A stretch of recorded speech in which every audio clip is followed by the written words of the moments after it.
Hello again, this is the Talking Dictionary here. We're giving many definitions to life. Today's word is the word superfatted. What does superfatted mean?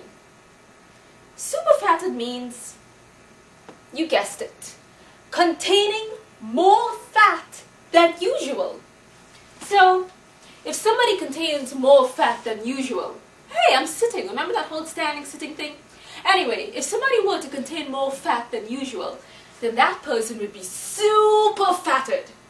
And an example of that would be when Miss Shitterbitter does a lot of baking and brings all her cakes and her goodies to everybody at Miss Divine's to hear, and then, Miss Divine is eating it and everybody is eating it, and then that day everybody feels very super fatted.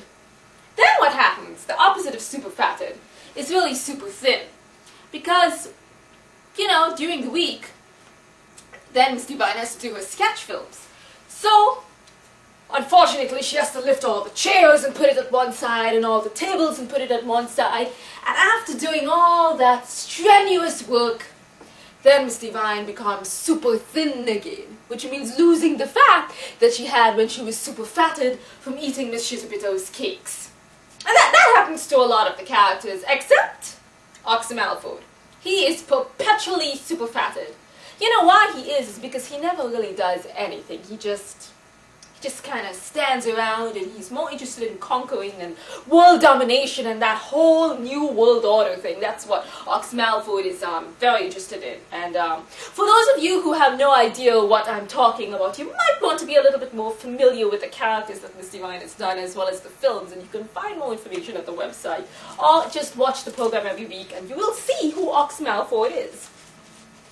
And those of you who choose to deliberately avoid watching Oxymalfoy, he will come and get you. Anyway, so now that we know what super fatted and super thin is, and we know how to become super thin after being super fatted, we can all fully rest in peace knowing that super fatted and super thin are just two opposite words. You don't really have to worry about that, because the only one who has to worry about being super fatted, is Lieutenant Oxymalfoy. Remember? Yeah, that's him.